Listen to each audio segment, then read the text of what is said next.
Hi students. ഇപ്പോൾ കഴിഞ്ഞൊരു വീഡിയോയിൽ ഞാൻ നിങ്ങൾക്ക് വന്നിട്ട് നമ്മുടെ NCERT എങ്ങനെ വായിക്കണം, സ്റ്റഡി മെറ്റീരിയൽ എങ്ങനെ യൂസ് ചെയ്ത് പഠിക്കണം എന്നൊക്കെ ഉള്ളത് പറഞ്ഞു തന്നിരുന്നു.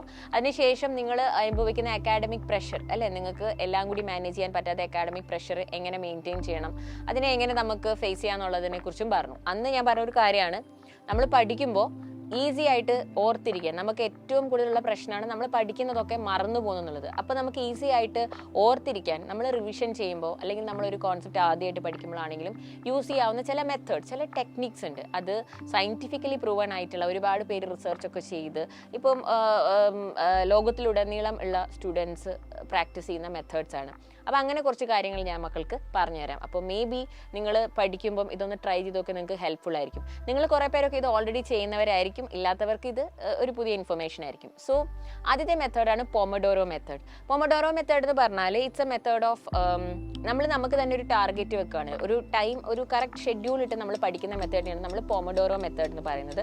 പൊമഡോറോയിൽ നമ്മൾ എന്താ ചെയ്യാന്ന് വെച്ചാൽ, ഇപ്പം നമ്മളിപ്പോൾ ഒരു മണിക്കൂർ പഠിക്കുകയാണെന്ന് വിചാരിക്കുക, അതിന് നമ്മൾ ചെറിയ ചെറിയ സ്ലോട്ട്സ് ആയിട്ട് നമ്മൾ തിരിക്കുന്നു. അപ്പോൾ ആദ്യത്തെ ഒരു 10 മിനിറ്റ് നമ്മൾ വായിക്കും, പിന്നെ നമ്മളൊരു 5 മിനിറ്റ് ബ്രേക്ക് എടുക്കും, അടുത്ത 10 മിനിറ്റ് നമ്മൾ വായിക്കും, 5 മിനിറ്റ് നമ്മൾ ബ്രേക്ക് എടുക്കും. അങ്ങനെ 10-5 ഉള്ള സ്ലോട്ട്സ് ആയിട്ട് നമ്മൾ ആ ഫുൾ 1 അവറിനെ തിരിക്കുകയാണ്.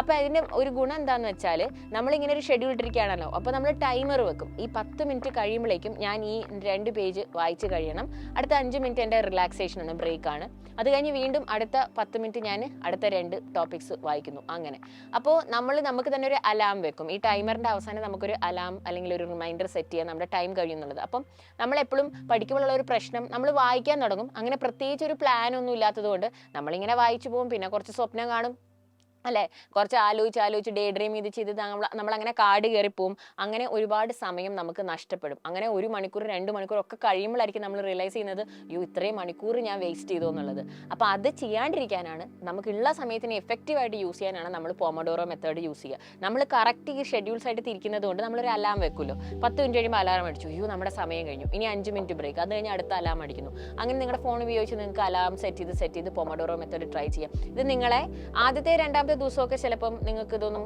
ഫോളോ ചെയ്യാൻ പറ്റിയെന്ന് വരില്ല, നിങ്ങൾക്ക് ഇത് ഭയങ്കര സ്ട്രെസ്ഫുൾ ആയിട്ട് തോന്നും, അല്ലെങ്കിൽ നിങ്ങൾക്കിത് മടി ആവും. പക്ഷേ ഒരു 2 ദിവസം മക്കൾ ഇത് ട്രൈ ചെയ്ത് നോക്കിയും 3ാമത്തെ ദിവസം 4ാമത്തെ ദിവസം മുതൽ നിങ്ങൾക്ക് തന്നെ തോന്നും, ഞാൻ എഫക്റ്റീവായിട്ട് 1 മണിക്കൂറേ ഞാൻ പഠിച്ചുള്ളൂ, എന്നെങ്കിലും ഞാൻ നല്ല എഫക്റ്റീവായിട്ട് യൂട്ടിലൈസ് ചെയ്യുന്നത് നിങ്ങൾക്ക് തോന്നും. അപ്പോൾ എങ്ങനെ വേണമെങ്കിലും തിരിക്കുക കേട്ടോ. 10 മിനിറ്റ് വായന, 5 മിനിറ്റ് റെസ്റ്റ് എന്നുള്ളത് വേണമെങ്കിൽ നിങ്ങൾക്ക് 8 മിനിറ്റ് വായന, 2 മിനിറ്റ് റെസ്റ്റ്, 8 മിനിറ്റ് വായന, 2, അങ്ങനെ 10 മിനിറ്റിൻ്റെ സ്ലോട്ടായിട്ട് തിരിക്കാം.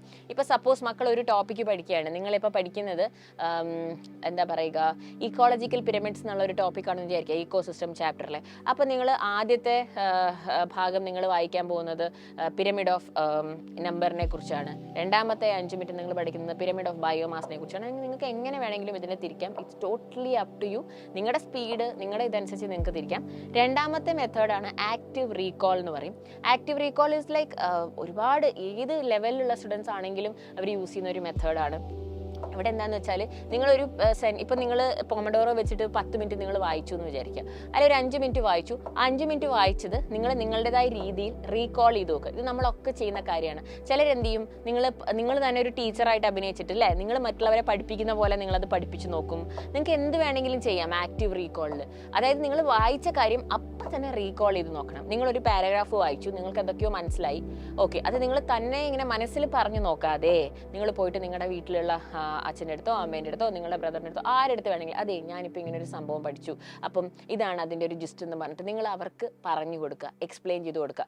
അവർക്ക് ചിലപ്പോൾ അത് മനസ്സിലാവും, ചിലപ്പോൾ മനസ്സിലായില്ല, പക്ഷേ നിങ്ങൾക്ക് മനസ്സിലായ കാര്യം നിങ്ങൾ വൃത്തിയായിട്ട് റീകോൾ ചെയ്യുക. അത് നിങ്ങളെ ഒരുപാട് ഹെൽപ്പ് ചെയ്യും. അത് പറയാൻ അങ്ങനെ ബുദ്ധിമുട്ടുള്ളവരാണെങ്കിൽ നിങ്ങൾക്ക് എഴുതാം, നിങ്ങളുടേതായ സെൻറ്റൻസിൽ ഒരു പാരഗ്രാഫ് വായിച്ച് നിങ്ങൾക്ക് എന്താണോ മനസ്സിലായത് ഒരു റഫ് നോട്ട്ബുക്ക് എടുത്തിട്ട് നിങ്ങളുടേതായ സെൻറ്റൻസിൽ അതൊന്ന് സ്ക്രിബിൾ ചെയ്ത് നോക്കുക.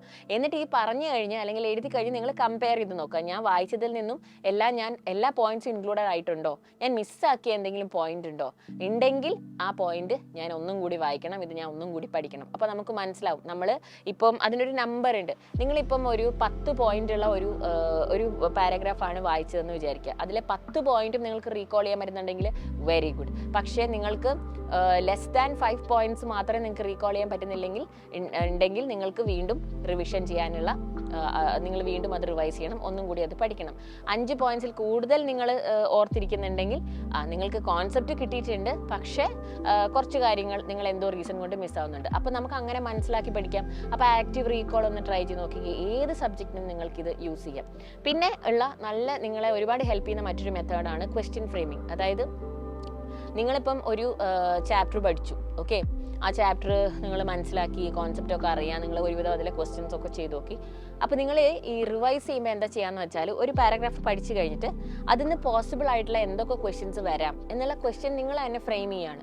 ഒരു പാരഗ്രാഫ് വായിച്ചു, അതിന് ഇന്ന ക്വസ്റ്റ്യൻസ് പോസിബിൾ ആണെന്ന് നിങ്ങൾ തന്നെ ക്വസ്റ്റ്യൻസ് എഴുതി നോക്കുക, എന്നിട്ട് നിങ്ങൾ തന്നെ ആൻസർ ചെയ്യാൻ ശ്രമിക്കുക. അപ്പോൾ ക്വസ്റ്റ്യൻ ഫ്രെയിമിങ് നിങ്ങളെ ഒരുപാട് ഈ കോൺസെപ്റ്റുകൾ ഓർത്തെടുക്കാൻ, ഇതായത് നമ്മൾ നമ്മുടെ ബ്രെയിനിന് വർക്ക് കൊടുക്കുകയാണ്. നമ്മളിങ്ങനെ വെറുതെ കഥ വായിക്കുന്ന പോലെ അല്ലെങ്കിൽ സിനിമ കാണുന്ന പോലെ ഇങ്ങനെ വായിച്ചു പോയിട്ടുണ്ടെങ്കിൽ, സിനിമ നിങ്ങൾക്ക് ഇൻട്രസ്റ്റ് ഉള്ള കാര്യമാണ്, സിനിമയുടെ കഥ നിങ്ങൾക്ക് ഇഷ്ടമുള്ള സിനിമയാണെങ്കിൽ നിങ്ങൾ ഈച്ച് ആൻഡ് എവറി സീൻ അല്ലെ, ആക്ടറും ആക്ട്രസും ഇട്ടിരിക്കുന്ന ഡ്രസ്സ് അടക്കം നിങ്ങൾ ഓർത്തിരിക്കും. പക്ഷെ പഠിക്കുന്ന കാര്യം നമുക്ക് അങ്ങനെ ഓർത്തിരിക്കാൻ പറ്റുന്നില്ല. അത് എന്തുകൊണ്ടാണെന്ന് വെച്ചാൽ നമ്മൾ അതിനെ ഇൻട്രസ്റ്റിംഗ് ആക്കുന്നില്ല, അല്ലേ? നമ്മളിങ്ങനെ വെറുതെ നോവലൊക്കെ വായിക്കണ പോലെ ഇങ്ങനെ എന്താ പറയുക, നമുക്കൊരു താല്പര്യമില്ലാതെ ഇങ്ങനെ വായിച്ചു പോകുമ്പോൾ ആണ് ഈ പ്രശ്നം വരുന്നത്. മറന്നു പോകും, എളുപ്പം മറന്നു പോകും. അപ്പോൾ റിവൈസ് ചെയ്യുമ്പോൾ നമുക്ക് ഇങ്ങനെയുള്ള കാര്യങ്ങൾ വെച്ച് പഠിക്കാം. പൊമഡോറോ ട്രൈ ചെയ്യാം, ആക്റ്റീവ് റീകോൾ ട്രൈ ചെയ്യാം, ക്വസ്റ്റ്യൻ ഫ്രെയിമിങ് ട്രൈ ചെയ്യാം. പിന്നെ കുറച്ച് ടാർഗറ്റുകൾ വെക്കുന്നത്, അല്ലെങ്കിൽ ഒരു സെൽഫ് ട്രീറ്റ് വെക്കുക. ഈ ആഴ്ച ഞാൻ ഈ ചാപ്റ്റർ പഠിച്ചു തീർത്താൽ, ഈ മെത്തേഡൊക്കെ ഫോളോ ചെയ്ത് ഞാൻ നന്നായി പഠിച്ചു തീർത്ത്, നിങ്ങൾ സെൽഫ് അസസ്മെന്റ് ചെയ്യുമല്ലോ, ക്വസ്റ്റ്യൻസ് ചെയ്ത് നോക്കുക. തന്നെ ഏത് പ്രാവശ്യം ക്വസ്റ്റ്യൻ ചെയ്യുകയാണെങ്കിലും, ഒരു 5 ക്വസ്റ്റ്യൻ നിങ്ങൾ ചെയ്യുകയാണെങ്കിലും എപ്പോഴും ടൈമർ വെക്കുക. 5 ക്വസ്റ്റ്യൻസിന് 5 മിനിറ്റ്സ് അല്ലെങ്കിൽ 6 മിനിറ്റ്സ് ആണ് ഞാൻ കൊടുക്കുന്നത്. എന്നിട്ട് ഓരോ ക്വസ്റ്റ്യനും 4 മാർക്ക് വെച്ച് നീറ്റ് പാറ്റേണിൽ തന്നെ മാർക്ക് ചെയ്ത് പോകുക. തെറ്റിപ്പോകുന്നതിന് മൈനസ് മാർക്ക് കൊടുക്കുക. എപ്പോഴും ടൈമർ വെച്ച് ക്വസ്റ്റ്യൻസ് പ്രാക്ടീസ് ചെയ്യുന്നത് നിങ്ങളെ ഹെൽപ്പ് ചെയ്യും.